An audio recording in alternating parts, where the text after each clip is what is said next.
샬롬. 너무 반갑습니다.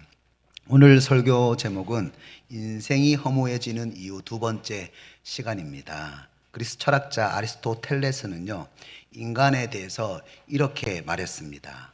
인간은 개인으로 존재하고 있어도 절대로 홀로 살 수 없으며 끊임없이 다른 사람과 관계를 하고 상호작용을 하면서 자기 존재를 확인한다고 말했습니다. 하나님은 인간을 하나님과 소통하는 존재, 그리고 또 다른 사람과 더불어 소통하는 존재로 창조를 하셨습니다. 하나님 사랑, 이웃 사랑이죠. 그래서 찰스 스펄전 목사님도 이렇게 말을 했습니다. 하나님께서는 그분의 손으로 모든 일을 하시지만 우리의 손을 통해 일하신다. 우리의 손을 통해 일하신다. 나의 손을 통해서 일하신다라고 말하지 않고 우리의 손을 통해서 일하신다고 했지요. 하나님은 내가 다른 성도들과 함께 소통을 하면서 함께 일을 하기를 원하신다는 거예요. 그런데 오늘날 현대 사회에 과학이 정말로 크게 발전을 했지만 사람들이 점점 더 소통을 할지 모릅니다. 대화를 할 줄 모릅니다. 소통이 계속해서 메말라가고 있습니다. 현재 사회적 양극화로 인해서 갈등이 심화되고 있고, 이는 서로를 대립하게 되는 사회적 반목 현상으로 나타나고 있습니다. 오늘 읽었던 본문은 외로움과 권력 욕구가 주는 인생의 허무함에 대해서 말씀하고 있는데요. 사실 이 두 가지 주제는 한 가지 주제로 모이게 됩니다. 바로 하나님 사랑, 이웃 사랑에 대한 부제를 소통이라는 그런 키워드로 풀고 있다는 겁니다. 오늘 이 시간 외로움과 권력 욕구가 어떻게 내 인생을 허무하게 만드는지 함께 성경 속으로 여행을 떠나보도록 하겠습니다. 첫 번째로 인생이 허무해지는 이유는요, 외로움입니다. 외로움. 신학자 폴 틸리는요, 외로움과 고독을 구분하면서 이렇게 이야기를 했습니다. 외로움은 혼자 있는 고통을 표현하는 말이고, 고독은 혼자 있는 즐거움을 표현하는 말이다. 여러분, 주님과 함께하는 그 고독 속에서 내 자신을 돌아보고 내 자신에 대해서 성찰을 하게 되면은 생각이 열리게 되지요. 고독 속에서 내면 가운데 깊은 성찰을 하는 것은요, 다른 일을 대할 때에 열린 마음과 즐거움으로 나타나게 되는 거예요.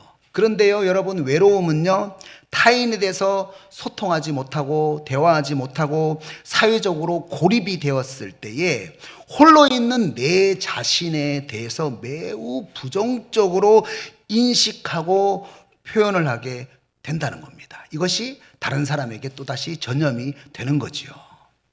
그래서 정신적인 충격으로 여러 가지 병이 생기게 되고 대인관계에 있어서 큰 어려움이 생기게 되는 겁니다. 결국 사회적 고립이 더욱더 강화되고 악순환이 되는 일이 일어나게 되는 거죠. 오늘 본문 8절을 보면은요, 이렇게 말합니다. 어떤 사람은 아들도 없고 형제도 없이 홀로 있으나 이렇게 홀로 있게 된 이유가 두 가지가 있을 수 있다고 추측해 볼 수가 있는데요. 태어날 때부터 조성되는 그 환경으로 인해서, 어쩔 수 없는 그 환경으로 인해서 깊은 외로움을 느끼는 사람이 있을 수가 있고요. 또 수많은 사람들과 내가 관계를 해봤지만 모두 나를 괴롭게 하는 사람들 뿐이라는 그 피해의식 때문에 스스로 가족들과 친척들과 이웃들을 멀리하는 그런 고립된 상태로 울타리를 쌓아놓을 수가 있는 거죠. 이렇게 내가 사회적으로 고립이 되는 그런 상황이 되면은요, 성경에서 나오는 삭개오처럼 또 찰스 디킨스의 소설에 나오는 스크루지 영감처럼 열심히 일해서 물질로서 모든 보상을 받으려고 하는데요. 그런데 여러분, 그 물질로서 보상이 됩니까? 8절을 보면은 이렇게 말합니다. 그의 모든 수고에는 끝이 없도다. 끝없는 수고를 하는 거예요. 일을 하는 거예요. 또 비록 그의 눈은 부요를 족하게 여기지 아니하면서 사회적 고립의 문제를 해결하기 위해서 보상을 받기 위해서 쉬지도 않고 일만 하면서 살았는데 그 결과가요, 많은 재산을 모았어요. 그런데도 내 눈에 차지 않는 거예요. 그래서 8절을 현대어 성경으로 보면은 이 사람이 이런 결론을 내리면서 말을 합니다. 그러나 그가 죽은 후에 그 많은 재산은 누구의 차지가 된단 말인가? 인생의 마지막에 깨닫게 되는 거예요. 그는 도대체 무엇을 위해 인생의 즐거움조차 포기한 채 일에만 매달려 산단 말인가? 이것 또한 방향을 잃은 슬프고 허망한 노고일 뿐이다. 탄식하는 거죠. 인생의 마지막에. 내가 사람들에게 무시받지 않으려면 물질이 있어야 돼. 물질이 있어야 돼. 그래서 집요하게 일을 해서 큰 재산을 얻게 되었는데 인생의 마지막 순간에 내 곁에 아무도 없는 거예요. 혼자밖에 없는 거예요. 너무 외로운 거죠. 프리스턴 대학에서 부자들이 겪는 외로움에 대해서 연구를 했는데요. 부자들에게 수많은 사업 파트너, 직원, 사회적 지인들이 있는데 도대체 무엇이 외로울까? 우리가 이렇게 생각을 하잖아요. 그런데 부자들은 항상 주변 사람들이 내 존재보다 나의 재산을 보고 관계한다는 그런 생각을 하기 때문에 사람을 경계한다고 합니다. 사람을 의심한다고 합니다. 그래서 만약 내 개인 사생활에 대해서 내가 그 사람에게 오픈해서 이야기를 한다면 그 사람이 언제든지 자기 이익을 위해서 배반할 수 있기 때문에 피상적인 그런 관계만 하고 거리를 둔다는 거예요. 또 높은 자리를 유지하기 위해서, 여러분 그 높은 자리에서 자기와 비슷한 위치에 있는 사람과 경쟁을 해야 되는 거예요. 그래서 높은 그런 기대와 함께 압박감에 시달리기 때문에 결국에는 좋은 성과를 내기 위해서 다른 사람도 그렇게 하기 때문에 편법을 사용할 수밖에 없는데요. 이로 인해서 약자들이 고통을 받게 되고 수많은 사람들이 질타를 하는 거예요. 그 질타로 인해서 정체성의 혼란을 느끼게 된다고 합니다. 이것이 바로 프리스턴 대학교에서 연구한 부자들이 외로운 이유입니다. 그래서 마지막 죽음에 가까이 왔을 때에 외로움과 허무함을 느낀다고 해요. 내가 무엇 때문에 이렇게 살았지? 여러분, 삭개오와 스크루지 영감이 느꼈던 외로움의 이유이죠. 오늘 본문에 나와 있는 이 사람도 탄식을 하잖아요. 비슷한 외로움을 보이고 있는 거예요. 그래서 솔로몬은 이런 외로움을 주는 그런 허무한 결과에 대해서 아주 중요한 처방을 내립니다. 전도서 4장 9절에서 10절까지를 보면은 이렇게 말씀을 하죠. 두 사람이 한 사람보다 나음은 좋은 상을 얻을 것임이라. 홀로 있어 넘어지고 붙들어 일으킬 자가 없는 자에게는 화가 있으리라. 화가 있으리라. 홀로 있는 사람에게는 화가 있으리라. 솔로몬은 자기의 그 탐욕을 위해서 구두쇠처럼 혼자 예쓰는 그 사람의 갈등을 살펴본 다음에 그것에 대한 처방으로 하나님 안에서 한 형제가 되어서 서로 신뢰를 하면서 함께 일하는 교제의 축복, 교제의 행복에 대해서 대안으로 처방을 하고 있습니다. 그러니까 우리 인생에 있어서 소유보다 중요한 것이 있는데 그것은 바로 생명을 나누는 관계의 가치라는 거예요. 생명을 나누는 관계의 가치가 우리 인생에서 더 중요하다. 구절을 현대어 성경으로 보면은 이렇게 말씀합니다. 두 사람이 일을 하면 혼자 하는 것보다 갑절의 효과를 얻을 수 있으니 얼마나 좋은가. 얼마나 좋은가. 여러분, 함께 일을 하면은 더 큰 시너지 효과가 나타난다는 거예요. 여러분, 주님 안에서 2명이 모여가지고 함께 일을 했는데 4명이 모여서 일한 것과 같은 효과가 나타날 때가 있지요. 이번에 교회에서 무료급식 봉사를 처음 시작을 했는데 제가 찬양으로 건강체조 2곡을 준비했는데 걱정이 많이 됐습니다. 왜냐하면은 제가 이제 찬양도 부르고 율동도 해야 됐거든요. 그래서 마이크 스탠드를 세워놓고 내가 율동을 해야지 이런 생각을 했는데, 근데 마침 세미가 온 거예요. 하나님의 예비하심을 느꼈죠. 그래가지고 부탁을 했는데 또 세미가 한다는 거예요. 그래가지고 건강체조 율동을 부탁했는데, 여러분 생각해 보세요. 할아버지 할머니들이 그 손녀 딸과 같은 세미가 앞에 나와가지고 예쁘게 율동을 하니까 어르신들이 얼마나 열심히 찬양을 하고 율동을 하는지, 아마 제가 마이크 스탠드를 이렇게 세워놓고 건강체조 율동 찬양하면서 율동을 했으면은 그렇게 신나게 따라하지 않았을 거예요. 세미가 나와가지고 찬양하고 율동을 하니까 너무 좋아하시는 거예요. 저도 너무 좋은 거예요. 그리고 또 많은 성도분들이 함께 나와가지고 봉사를 하는데 분위기가 얼마나 즐거운지 몰라요. 또 좋은 선물도 플로잉이 되고 너무너무 하나님께서 예배하심이 풍족한지 너무너무 좋은 거예요. 사실 걱정 많이 했습니다, 제가. 그런데 그날 제가 동역하면서 알게 되었어요. 나 혼자 하는 것이 아니구나. 함께 하는 것이구나. 많은 성도들과 함께 동역하면서 함께 소통하면서 일하면서 무엇을 발견했냐면은 하나님의 도우심의 손길을 제가 경험하게 되었어요. 우리 인생에도 이런 하나님의 도우심의 손길이 사람과의 교제를 통해서 필요하다는 겁니다. 그런데요, 10절을 보면은 신앙의 교제가 축복이 되는 이유가 또 있지요.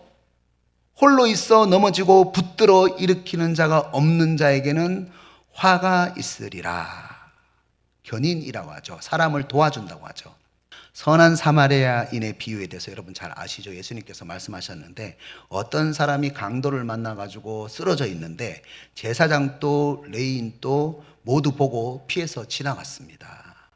그런데 선한 사마리아 사람이 그 사람에 대해서 불쌍하게 생각해서 포도주를 상처에 붓고 짐승을 태워가지고 주막으로 데려가서 돌보아 주었죠. 그리고 예수님이 이렇게 물었습니다. 누가 강도 만난 자의 이웃이겠느냐? 누가 강도 만난 자의 이웃이겠느냐? 여러분에게도 묻고 있습니다. 여러분, 아무리 믿음이 좋다고 할지라도 어느 날 갑자기 강도 만난 자와 같이 큰 고난이 나에게 닥칠 때가 있는 거예요.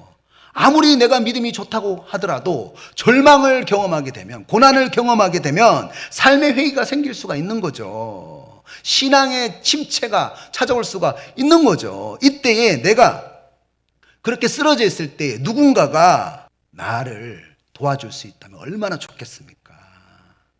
우리가 그런 사람이 되어야 된다는 거예요.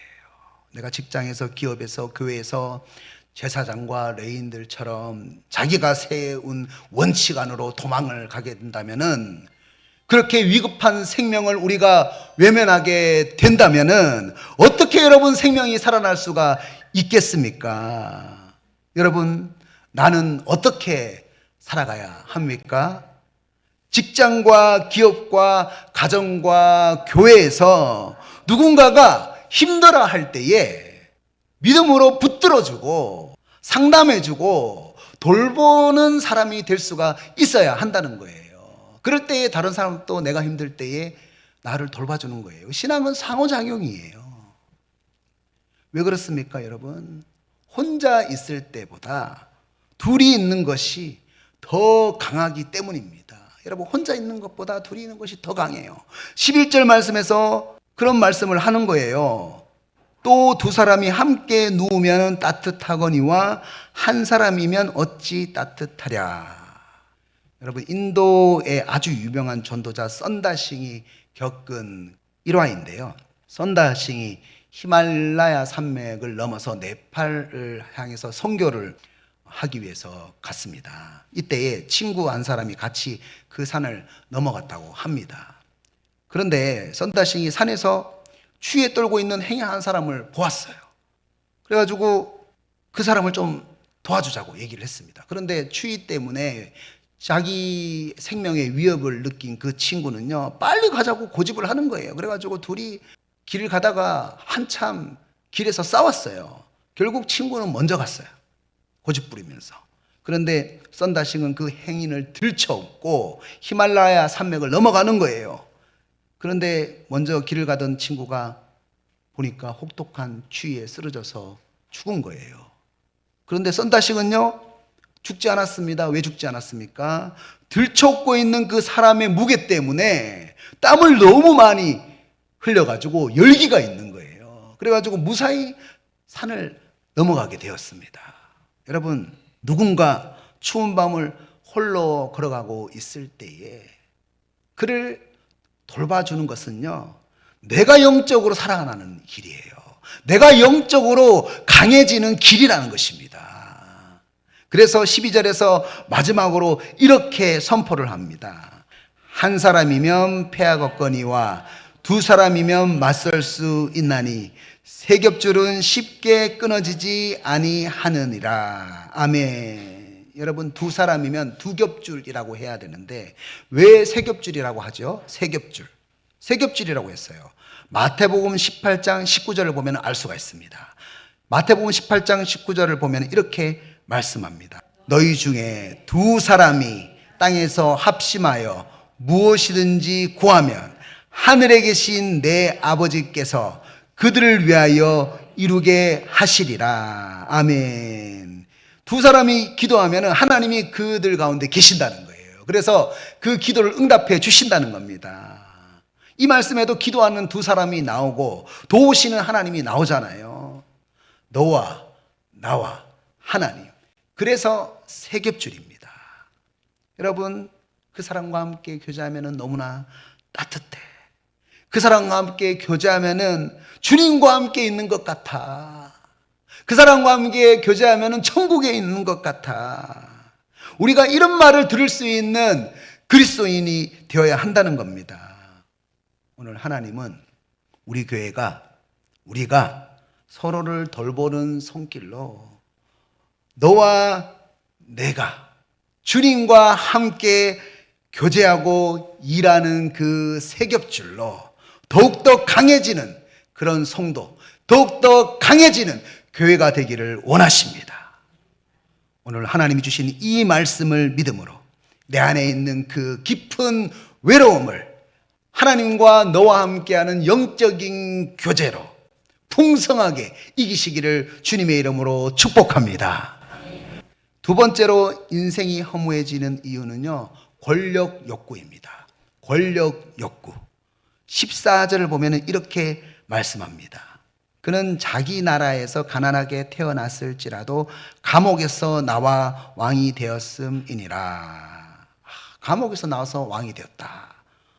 얼마나 힘든 일이 있었으면 가난도 있었고 감옥도 있었는데 이 모든 고난을 극복하고 결국에는 왕이 된 거예요. 그만큼 권력에 대한 집착이 대단하다는 겁니다. 엄청난 권력 욕구가 가난도 이기게 하고 감옥이라는 환경도 이기게 했습니다. 엄청난 권력 욕구를 가지고 있는 사람이죠. 미국의 심리학자 맥클리랜드는 권력 욕구에 대해서 이렇게 얘기를 했습니다. 권력 욕구는 사람을 통제하고 영향력을 행사하려는 욕구이다. 권력 욕구가 강한 사람은 리더로 나서기를 원하고 권력에 의해서 동기부여가 된다. 권력 욕구가 강한 사람은 효율적인 업무 수행보다 개인의 위신과 권력에 더 관심을 갖고 지도자의 일을 찾는다. 권력 욕구가 강한 사람은 강압적이고 완고하며 남을 가르치기 좋아한다. 이렇게 이야기를 했습니다. 여러분, 왜 이렇게 감옥과 같은 관한을 뚫고 권력 욕구를 가지려고 할까요? 다른 사람들을 통제하는 그런 권력, 영향력을 가지게 되면은요, 잠시 동안 그 물질로 인해서, 권력에 인해서, 카리스마적인 리더십에 의해서 많은 사람들이 가짜로라도 열광과 박수를 보내거든요. 그래서 세상 사람들은 다른 사람들을 통제하고 영향력을 행사하는 권력 욕구를 통해서 자기 자신의 존재 가치를 찾으려고 너무 노력한다는 거예요. 그런데 15절과 16절을 표준 세번역으로 보면은요, 권력 욕구를 통해서 자기의 존재 가치를 찾으려고 하는 그 사람들의 최후가 나옵니다. 15절을 보면은 세상에 살아 움직이는 모든 사람이 왕의 후계자가 된 젊은 사람을 따른다는 거예요. 얼마나 허무합니까? 16절을 보면은 왕이 다스리는 백성의 수가 정말로 많았다고 할지라도 왕에서 물러나게 되면은 누구도 왕의 업적을 찬양하지 않는다는 거예요. 누구도 나에 대해서 기뻐하지 않는다는 거예요. 그래서 권력 욕구에 나의 존재 가치를 모두 다 대입했던 그 사람들은요, 이때에 이 권력 욕구가 탁 무너지게 되면은 엄청난 상실감과 실망감을 가지게 된다는 거죠. 그래서 솔로몬은 16절에서 이렇게 결론을 내렸습니다. 이것도 헛되어 바람을 잡는 것이로다. 바람을 잡는 것이로다. 권력 욕구에 집착하는 것이 바람을 잡는 것이다. 내 존재 가치를 그 권력 욕구에 두지 말라는 거예요. 내 존재 가치를. 그렇다면은 대안이 무엇입니까? 대안이 무엇입니까? 13절을 한번 보십시오. 먼저 대안에 대해서 이야기를 한 다음에 얘기를 했거든요. 13절에 보면은 대안이 나와 있습니다. 13절을 표준세 번역으로 보면은요, 이렇게 말씀합니다. 아무리 나이가 많아도 신하의 직언을 듣지 않는 왕은 어리석다. 그보다는 가난할지라도 슬기로운 젊은이가 더 낫다. 다시 13절을 개역 개정으로 보면은요, 가난하여도 지혜로운 젊은이가 늙고 둔하여 경고를 더 받을 줄 모르는 왕보다 낫다. 이렇게 얘기를 했습니다. 솔로몬의 얘기입니다. 쉽게 말씀을 드리면은 권력 욕구가 강한 사람들은 다른 사람을 통해서 말씀하시는 하나님의 지혜에 대해서 듣지 못할 때가 너무 많다는 거예요. 왜? 권력 욕구에 집착이 있기 때문에 다른 사람을 통해서도 하나님의 지혜가 나올 수가 있다는 것을 인정하지 못한다는 겁니다. 하나님이 주신 권위와 질서가 있습니다.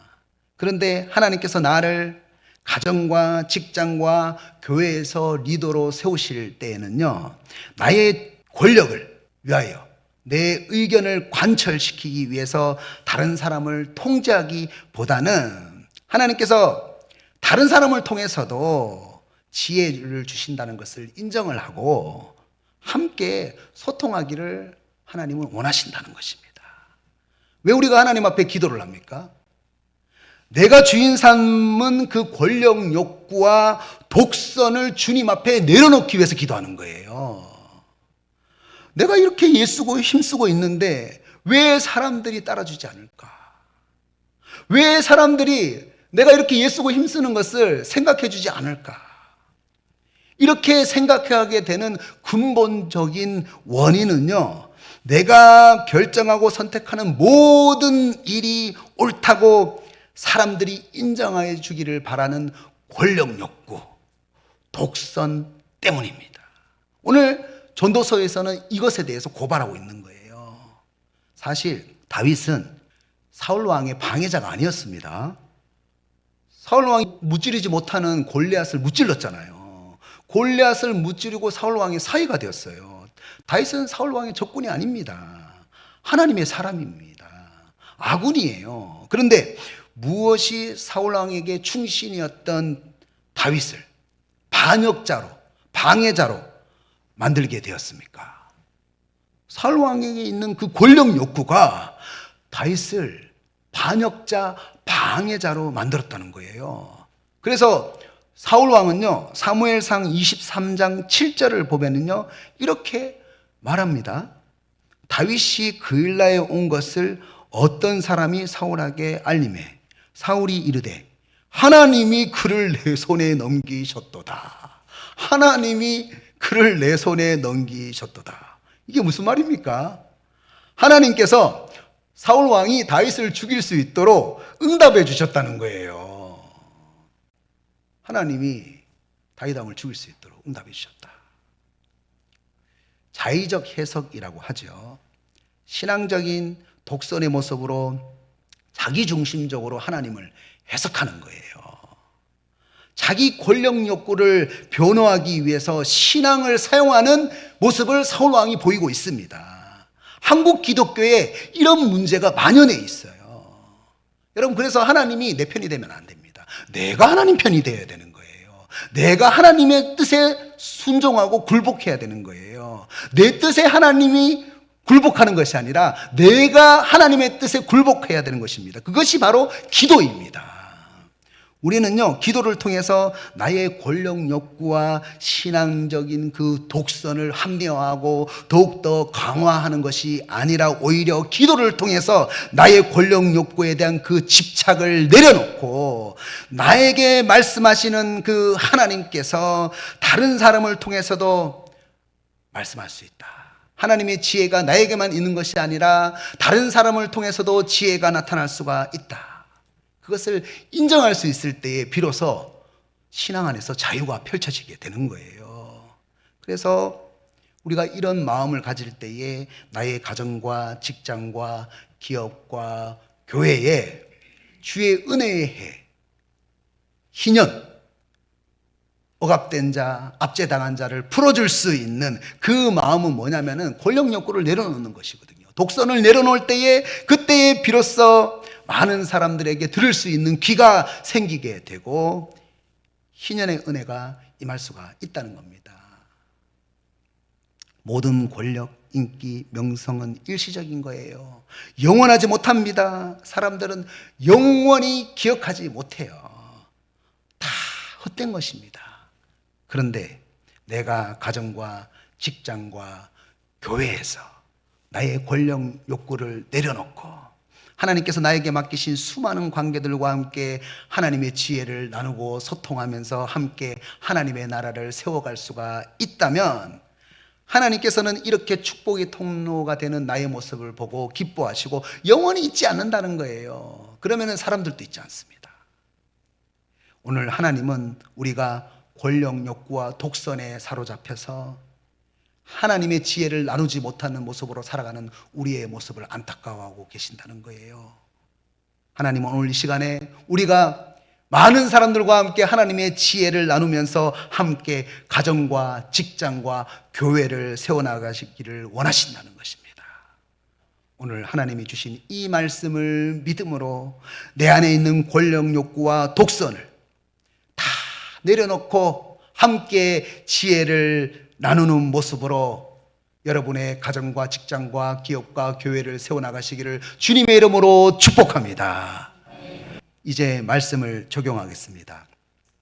하워드 크라임벨이라는 심리학자는요, 교회를 오케스트라와 같다고 이야기를 했습니다. 오늘 두 가지 주제를 얘기했지만 사실은 한 가지 주제로 귀결이 되거든요. 하나님, 사랑, 이웃사랑. 여러분, 오케스트라에는 관악기도 있고 현악기도 있고 타악기도 있습니다. 그런데 이 세 가지 분류에서도 정말로 수많은 다양한 악기가 있죠. 여러분, 악기마다 똑같은 소리를 냅니까? 악기마다 저마다 다른 소리를 내는 거예요. 여러분, 다양한 이 악기들이 하나님의 지혜에 맞춰서 하나님의 말씀의 뜻에 맞추어서 하나님의 지혜에 맞추어서 영적인 하모니가 되어서 연주가 될 때에 영적인 소통이 풍성하게 일어날 때에 우리의 가정과 직장과 기업과 교회는 더욱더 웅장하고 풍성한 하모니, 오케스트라가 될 수가 있다는 거예요. 여러분, 외로움으로 인생이 허무해지고 있지는 않습니까? 혹시 그 사회적 고립에 대한 문제를 일과 물질로 보상받으려고 하지 않습니까?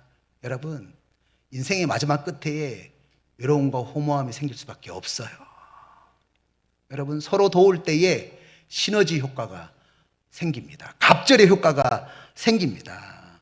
내가 힘들 때에 나를 잡아줄 수 있는 사람이 있어야 합니다. 내가 또 잡아줄 수 있어야 되는 거예요. 하나님은 하나님과 너와 내가 함께 교제하는 그 세 겹줄이 우리의 삶에 있을 때에 나의 영성이 더욱더 강해질 수 있다고 오늘 말씀하고 계십니다. 여러분, 권력 욕구로 인해서 인생이 허무해지고 있지는 않습니까? 사울 왕은 내 권력 욕구를 지켜주기 위해서 하나님께서 다윗을 죽일 수 있는 기회를 주셨다. 응답해 주셨다. 그런 환경을 조성해 주셨다고 신앙을 이용했어요. 신앙을 자의적으로 해석을 했습니다. 하나님은 기도를 통해서 내가 권력 욕구를 내려놓고 다른 사람을 통해서도 하나님의 지혜를 들을 수 있기를 원하십니다. 그래서 내 삶에 매여 있는 것이 아니라 하나님의 뜻이 더욱더 풍성해서 많은 사람들을 세워주는 축복의 통로로서 리더가 되기를 원하신다는 거예요. 오늘 여기 계신 저와 여러분은요, 외로움과 권력 욕구를 내려놓고 하나님과 소통하고 사람과 소통하면서 하나님 나라를 만들어 가시기를 주님의 이름으로 축복합니다. 축복합니다.